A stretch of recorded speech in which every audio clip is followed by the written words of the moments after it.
Pasalamat ko mo rin po uling yung panalangin po king apong kinu. Tagkalog na po kayo kami maganyan sa yung puwasan, maganyan yung datang kayo kami maganyan. Tsaka tagal mo rin po salamat ka rin stop na ng GK. Ang po ka rin kahit CDC, ang po kayo Canada.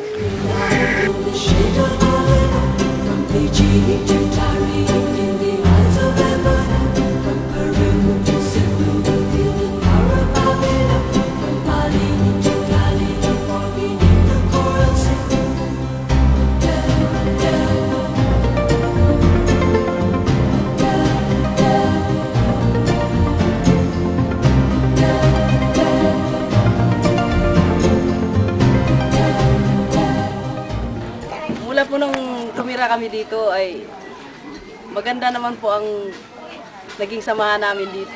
Tsaka sa kapitbayan po meron naman po kaming livelihood ng chicharonan.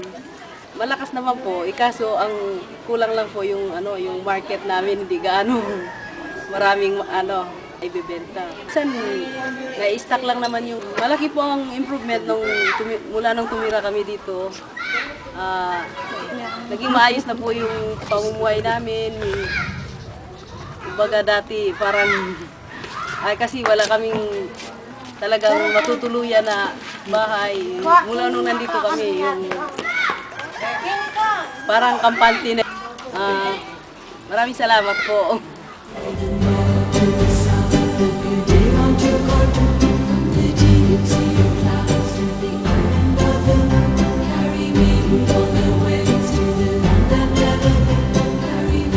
Dati po yung mga bahay dito, parang isolated na lugar. Walang mga konkretong bahay, walang mga electric. Ilan lang po yung may mga kuryente, yung dugtong-dugtong lang. Ngayon, yung kubo namin dati, nung pinasok ng Gawad Kalinga dito sa Huayan, ginawa po yung mga bahay. Mga 65 houses po yung mga nabuo nila. May mga duplex at saka mga 3 single. Ngayon, nung dahil po sa Gawad Kalinga, ay nabago yung takbo ng pamumuhay namin. Naging maayos yung tirahan, mga palikuran at paligid namin. Hanggang sa dumating din po yung couples na nagturo sa amin ng Christian Life Program. Sila po yung nagpabago sa aming mga pamumuhay dito sa GK. Kasi dati po yung mga tao dito, siyempre, pag sabi na urban po, medyo kulang sa nutrisyon ng mga bata, kulang din sa pang-spiritual na pag-aaral ng mga tao. Nung pumasok po yung Gawad at saka couples, sila po yung nag-antabay sa amin hanggang ngayon.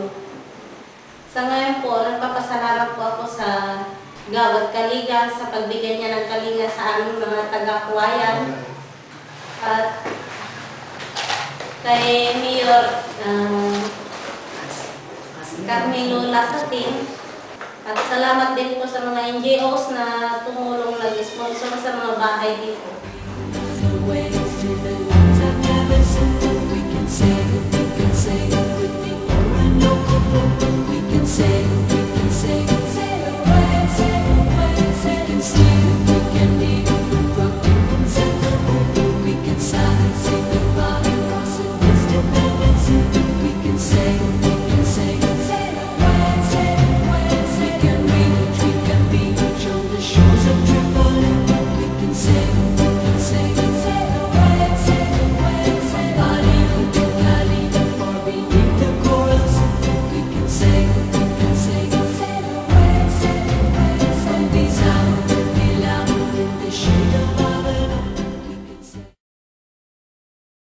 Dati mahirap na mahirap kami. Galing lang kami sa ilalim ng tulay. Maganda talaga yung buhay ko dito sa GK kasi dito lang kasi kami umunlad yung namin pagtinda, buhay. Kasi dati namulot na kami yung bato sa ilalim ng tulay. Tapos ngayon parang maganda talaga makatira ka sa GK.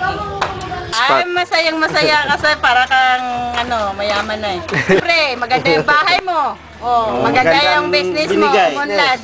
O wala ka nang isipin na Magandang bahay. mahirap. Mayaman ka na talaga. Kasi maganda yung bahay mo eh.